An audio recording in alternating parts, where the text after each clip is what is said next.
Shalom, selamat pagi saudara yang terkasih. Senang bisa berjumpa lagi dalam program Spiritual Life untuk bersama-sama kita merenungkan kebenaran firman Tuhan. Ayat perenungan kita pada pagi hari ini terambil dari Kisah Para Rasul 1 ayat 1 sampai ayat yang kelima. Kisah Para Rasul 1 ayat 1 sampai 5, saya akan bacakan ayat ini bagi Bapak Ibu Saudara semua. Roh Kudus dijanjikan. Hai Theophilus, dalam bukuku yang pertama aku menulis tentang segala sesuatu yang dikerjakan dan diajarkan Yesus, sampai pada hari ia terangkat. Sebelum itu ia telah memberi perintahnya oleh Roh Kudus kepada rasul-rasul yang dipilihnya. Kepada mereka yang menunjukkan dirinya setelah penderitaannya selesai, dan dengan banyak tanda yang membuktikan bahwa ia hidup. Sebab selama 40 hari ia berulang-ulang menampakkan diri dan berbicara kepada mereka tentang kerajaan Allah. Pada suatu hari ketika ia makan bersama-sama dengan mereka, ia melarang mereka meninggalkan Yerusalem dan menyuruh mereka tinggal di situ menantikan janji Bapa. Yang demikian katanya, telah kamu dengar daripadaku, sebab Yohanes Pembaptis membaptis dengan air, tetapi tidak lama lagi kamu akan dibaptis dengan Roh Kudus. Saudara, ayat perenungan kita hari ini berisi tentang Lukas yang memberikan surat yang ditujukan kepada Theophilus untuk menjelaskan bahwa Yesus menjanjikan Roh Kudus akan diberikan kepada murid-muridnya setelah ia pergi meninggalkan dunia ini. Sebelum ia meninggalkan dunia ini, Yesus telah menjelaskan kepada murid-muridnya bahwa dalam melakukan pelayanan di dunia ini, mereka tidak akan sendiri, karena ia akan memberikan penolong, yaitu Roh Kudus yang akan membimbing mereka, akan menuntun mereka dalam melakukan pelayanannya. Hal ini membuat para murid dapat menerima dengan baik apa yang dikatakannya. Melalui Roh Kudus ini, Yesus memberikan beberapa perintah untuk murid-muridnya lakukan di dunia.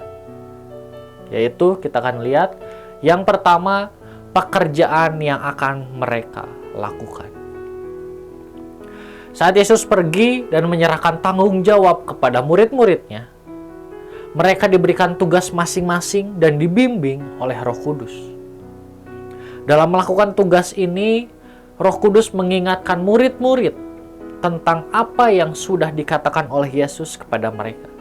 Sehingga murid-murid terus ingat akan apa yang dikatakan oleh Yesus kepada mereka dan mereka melakukan apa yang menjadi tugas bagi mereka masing-masing. Lalu kita akan melihat perintah kedua yang Yesus berikan, yaitu ajaran yang harus disampaikan kepada orang-orang.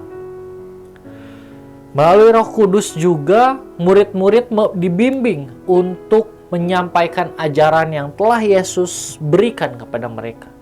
Sehingga ajaran ini, ajaran yang Yesus telah berikan kepada mereka dapat sampai kepada orang-orang lain, dan banyak orang mendengar ajaran Yesus ini melalui para murid. Saudara, melalui ayat perenungan hari ini, kita sudah melihat bagaimana Allah memberikan penolong kepada setiap kita, orang-orang percaya, yaitu Roh Kudus. Dengan adanya Roh Kudus dalam setiap kehidupan kita, maka Roh Kudus ini mengingatkan dan membimbing kita untuk terus melakukan pekerjaan Allah di dunia ini. Sehingga ajaran Allah terus disampaikan kepada orang-orang lain, sehingga mereka dapat mengenal Allah dan menerimanya dalam kehidupan mereka masing-masing. Oleh karena itu, melalui renungan hari ini, kita kembali diingatkan bahwa Allah telah memberikan kepada setiap kita penolong, yaitu Roh Kudus, untuk mengingatkan dan membimbing kita mengerjakan perintah yang telah Allah berikan kepada kita. Oleh karena itu, marilah kita melakukan perintah yang Allah berikan ini dengan bimbingan Roh Kudus. Saudara, marilah kita mengambil waktu sejenak untuk merenungkan firman yang baru saja kita dengar. Saudara, sudahkah kita melakukan perintah Allah dengan bimbingan Roh Kudus di dalam kehidupan kita? Jika belum, Marilah kita berdoa meminta Allah menolong kita agar mulai saat ini kita melakukan perintah Allah dengan bimbingan Roh Kudus.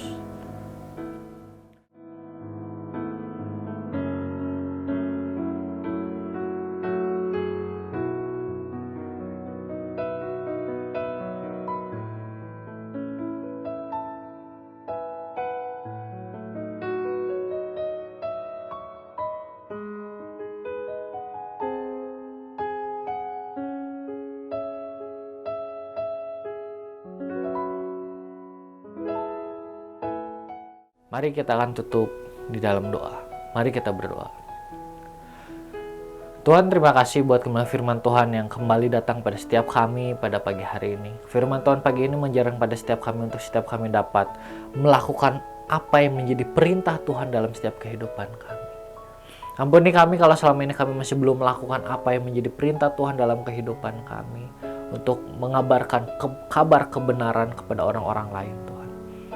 Dan mulai saat ini, hari ini Tuhan, kami meminta biar Roh Kudus menolong kami, memampukan kami untuk mulai saat ini kami dapat melakukan apa yang menjadi perintah Tuhan dalam setiap kehidupan kami orang-orang percaya.